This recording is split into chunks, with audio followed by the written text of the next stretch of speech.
My name's Ed Snowden. I'm 29 years old. I work for Booz Allen Hamilton as an infrastructure analyst for NSA in Hawaii. What are some of the positions that you held previously within the intelligence community? I've been a systems engineer, systems administrator, senior advisor for the Central Intelligence Agency, solutions consultant, and a telecommunications information systems officer. One of the things people are going to be most interested in trying to understand who you are and what you're thinking is there came some point in time when you crossed this line of thinking about being a whistleblower to making the choice to actually become a whistleblower. Walk people through that decision-making process. When you're in positions of privileged access, like a systems administrator for these sort of intelligence community agencies, you're exposed to a lot more information on a broader scale than the average employee. And because of that, you see things that may be disturbing, but over the course of a normal person's career, you'd only see one or two of these instances. When you see everything, you see them on a more frequent basis. And you recognize that some of these things are actually abuses. And when you talk to people about them, in a place like this where this is the normal state of business, people tend not to take them very seriously and move on from them. But over time, that awareness of wrongdoing sort of builds up and you feel compelled to talk about it. And the more you talk about it, the more you're ignored, the more you're told it's not a problem. Until eventually you realize that these things need to be determined by the public, not by somebody who is simply hired by the government. Talk a little bit about how the American surveillance state actually functions. Does it target the actions of Americans? NSA and the intelligence community in general is focused on getting intelligence wherever it can, by any means possible, that it believes on the grounds of sort of a self-certification that they serve the national interest. Originally, we saw that focus very narrowly tailored as foreign intelligence gathered overseas. Now, increasingly, we see that it's happening domestically. And to do that, the NSA specifically targets the communications of everyone. It ingests them by default. It collects them in its system, and it filters them, and it analyzes them, and it measures them, and it stores them for periods of time, simply because that's the easiest, most efficient, and most valuable way to achieve these ends. So while they may be intending to target someone associated with a foreign government or someone that they suspect of terrorism, they're collecting your communications to do so. Any analyst at any time can target anyone, any selector anywhere. Where those communications will be picked up depends on the range of the sensor networks and the authorities that that analyst is empowered with. Not all analysts have the ability to target everything, but I, sitting at my desk, certainly had the authorities to wiretap anyone, from you or your accountant to a federal judge to even the president if I had a personal email. One of the extraordinary parts about this episode is that usually whistleblowers do what they do anonymously and take steps to remain anonymous for as long as they can, which they hope often is forever. You, on the other hand, have decided to do the opposite, which is to declare yourself openly as the person behind these disclosures. Why did you choose to do that? I think that the public is owed an explanation of the motivations behind the people who make these disclosures that are outside of the democratic model. When you are subverting the power of government, that's a fundamentally dangerous thing to democracy. And if you do that in secret consistently, as the government does when it wants to benefit from a secret action that it took, it'll kind of give its officials a mandate to go, hey, tell the press about this thing and that thing, so the public is on our side. But they rarely, if ever, do that when an abuse occurs. That falls to individual citizens, but they're typically maligned. It becomes a thing of these people are against the country, they're against the government. But I'm not. I'm no different from anybody else. I don't have special skills.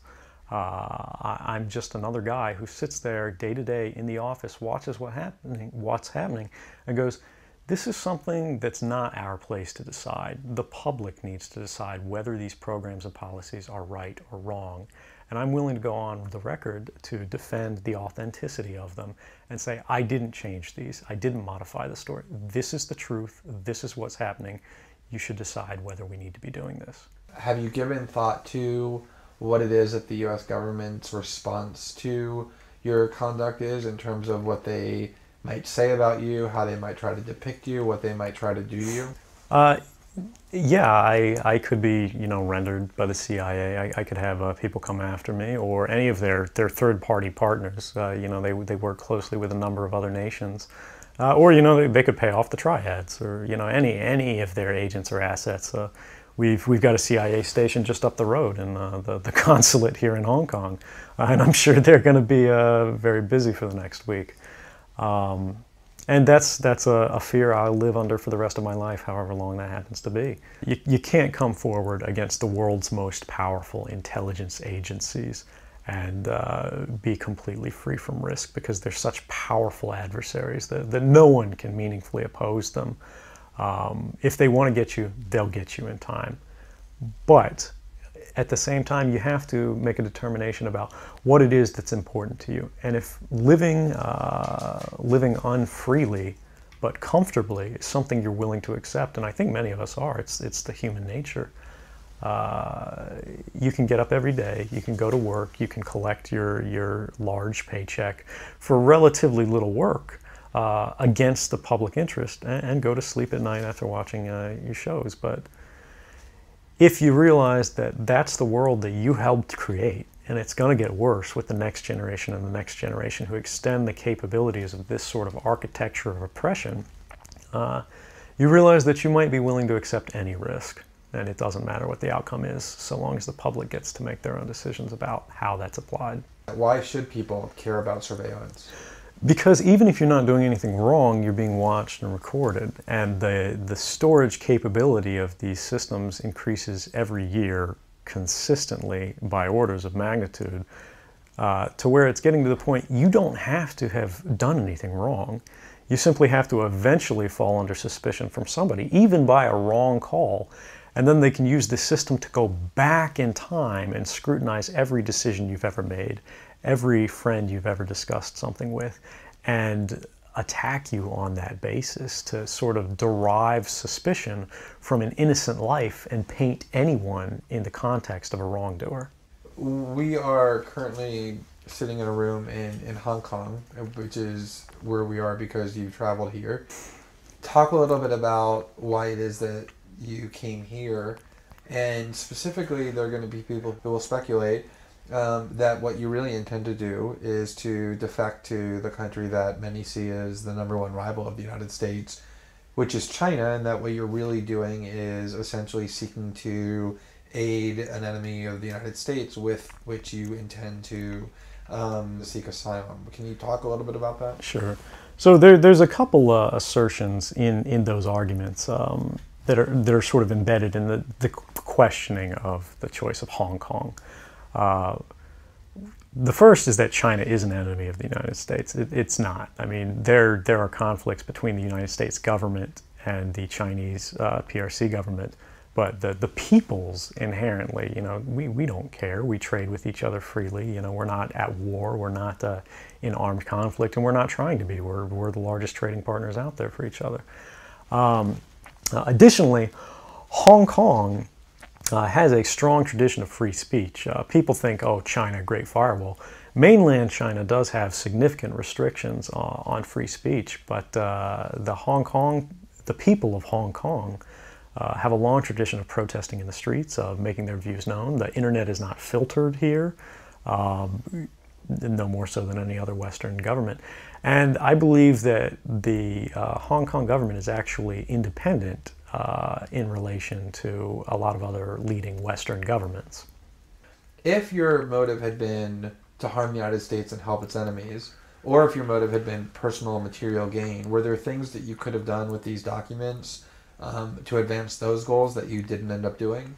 Oh, absolutely. I mean, anybody in the positions of access with the technical capabilities that I had could, suck out secrets, pass them on the open market to Russia. They always have an open door, as we do.